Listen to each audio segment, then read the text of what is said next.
Hi, good day everyone. Today we are assigned to talk about assessment for learning and assessment as learning. But before that, let us define first what is an assessment.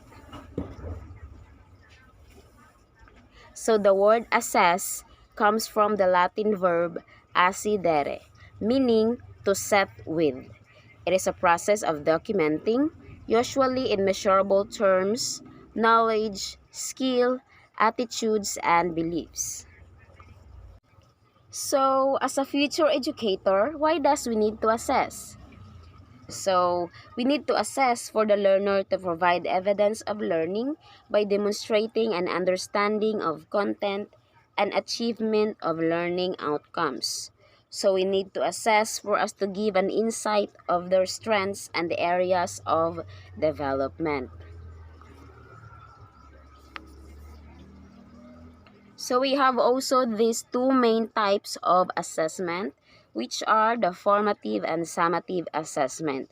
For formative assessment, it is where assessment for learning and as learning belongs to, while in summative assessment, it is where assessment of learning belongs to. So we have also this three-part assessment model, which are the assessment for learning, assessment as learning, and assessment of learning. But this day, we are going only to focus on assessment for learning and assessment as learning, while assessment of learning will be tackled by the next group. So I'll just give you a short background about this three-part assessment model, but later on, my co-reporters are going to explain it further. So, assessment for learning. It enables teachers to use information about students' knowledge, understanding, and skills to inform their teaching. Teachers provide feedback to students about their learning and how to improve. In assessment as learning, it involves students in the learning process where they monitor their own progress, ask questions, and practice skills. Students also use self-assessment and teachers' feedback to reflect on their learning, consolidate their understanding, and work towards learning goals. While assessment of learning, it assessed teachers to use evidence of student learning to assess student achievement against learning goals and standards. So for the next slide, let me call on Ms. Jacqueline Vergara for the continuation. Hey, good morning. My topic is all about assessment for learning, or the FL.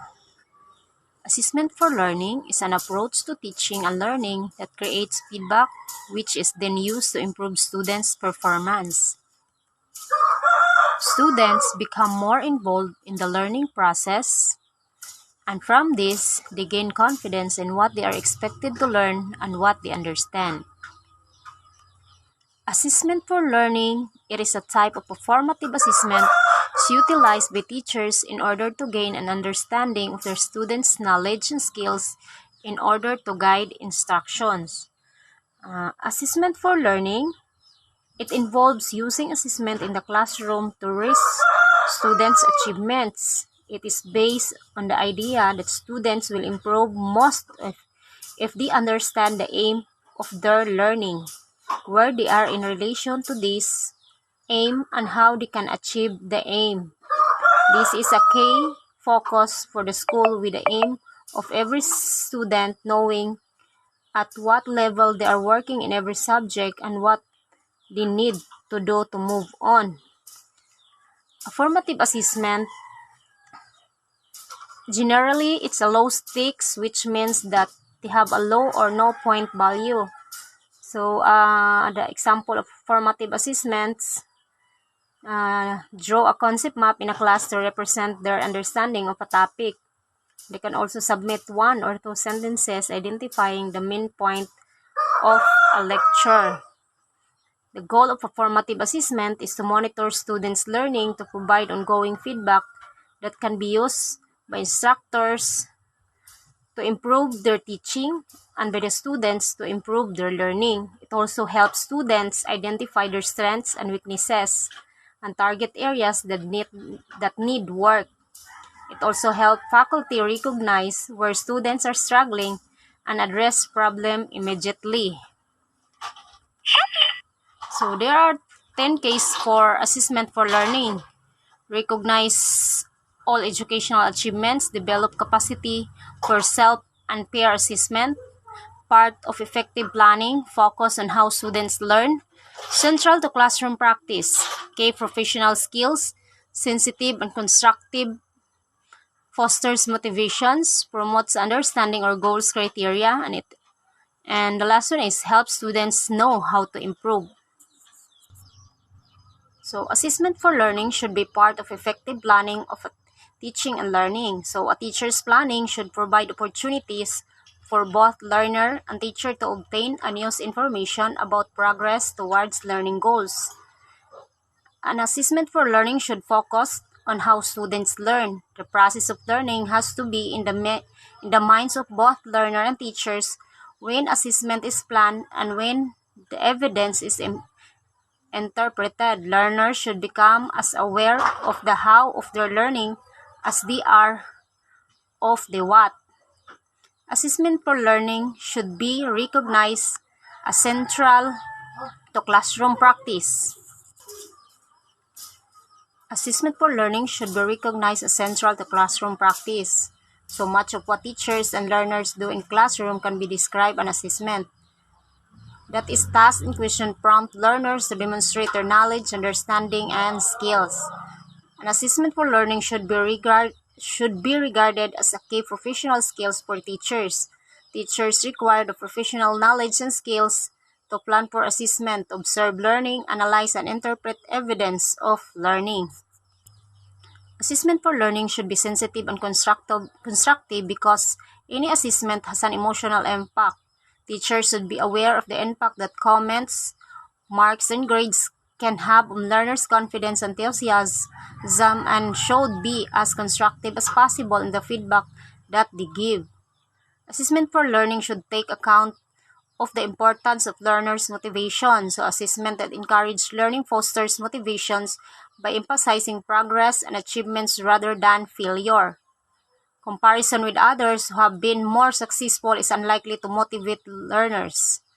Assessment for learning should promote commitment to learning goals and a shared understanding of the criteria by which they are assessed.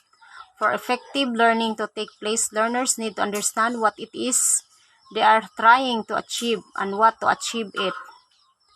Learners should receive constructive guidance about how to improve. Learners need information and guidance in order to plan the next steps in their learning. Assessment for learning develop learners' capacity for self-assessment so that they can become reflective and self-managing.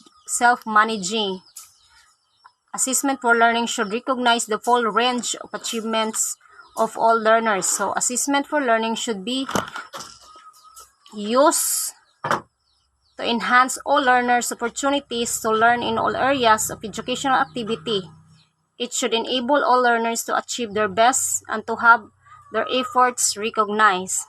That's all, and the next reporter will be Miss Genevieve Mendez. Okay, so that's all for Miss Vergara's topic, and let's move on to what is the importance of assessment for learning. So first, a well-designed assessment can encourage active learning, especially when the assessment delivery is innovative and engaging. So as a teacher, we should always have a creative mind in thinking, introduce new ideas, and we should use engaging words, charming or attractive ideas that would make the students encourage on learning. Second, peer and self-assessment, for instance, can foster a number of skills such as reflection, critical thinking, and self-awareness, as well as giving students insight into the assessment process. So, as a teacher, you can give activities that will allow the students to interact with his or her peers. On this activity, it will help to develop their skills to socialize or etc. So, and for self-assessment, From the word self, learner will focus on his or her abilities and enhance their skill in the aspect that they are good at. So, how is assessment for learning done? Using classroom assessment to build students' confidence in themselves as learners and help them take responsibility for their own learning. Engaging students in regular self-assessment with standards held constant so that students can watch themselves grow over time. So as a teacher, you will give individual activity for each learner as a way of assessing them, and by giving instruction, you should always make sure that it will suit to their individual differences. So in that way, we can develop their skills and abilities more and make it a way to apply it in the real world. Next is actively involving students in communicating with their parents, teachers, and about their achievement status and improvement. So we should make sure that our students are communicating to us and also to their parents about their achievements or sharing their status and improvements to them. Next, translating classroom assessment results into frequent descriptive feedback, providing students with specific insight as to how to improve. So by giving assessment to students, you will be able to know the result on how you assess them. These results serve as our reference to know how our students behave, and it also measures their capacities on that certain subject matter that we are taught them. So that is how important assessing is. Next, understanding and articulating targets in advance of teaching and learning formative assessment. And the last one, informing students about learning goals in terms that students understand from the very beginning of the teaching and learning process. So for the next slide, let me call on Miss Lita for the continuation. Hello everyone, so this is the continuation report of Miss Mendez. Assessment as learning. It is the use of ongoing assessment by students in order to monitor their own learning, which is characterized by students reflecting on their own learning and making adjustments so that they can achieve deeper understanding. It is also a formative assessment which focuses on teaching students the metacognitive process to evaluate their own learning and make adjustments. So assessment as learning, it occurs when students are their own assessors. Students monitor their own learning, ask questions, and use a range of strategies to decide what they know and can do, and how to use assessment information for new learning. Assessment as learning. It encourages students to take responsibility for their own learning. It also provides ways for students to use formal and informal feedback and self-assessment to help them understand the next step in learning. It is also encourages peer assessment, self-assessment, and reflection. So that's all. The next reporter will be Miss Labitad. This is the continuation of the report of Miss Lita. Formative assessment. What is a formative assessment? It is a continuous and several assessment done during the instructional process for the purpose of improving teaching and learning by Black and William 2003.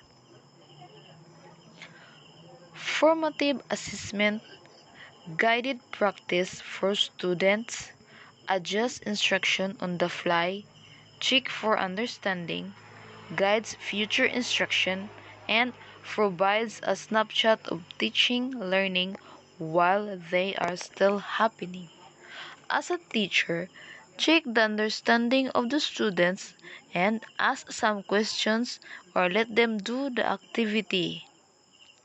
Give them simple instruction to be followed and guide them with the activity while it is fresh in their mind the lesson that we teach to them.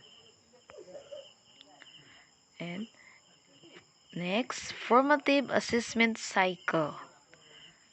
Inform teacher knowledge.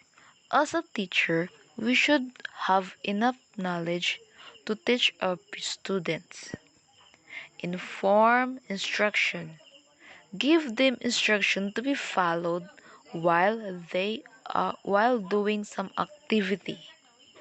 Administer tasks. Let them do the task that you give, like group activity or quizzes to test their understanding.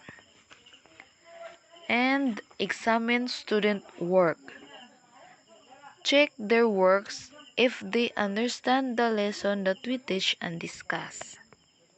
Next, here are some examples of formative assessments.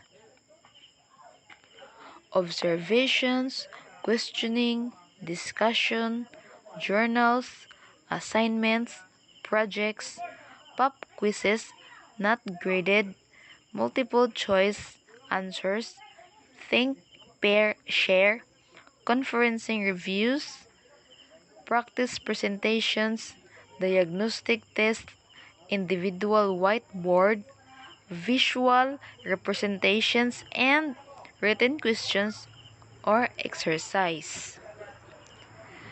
These are the examples to rate their knowledge, learning, and understanding of the lesson that we discuss to our students.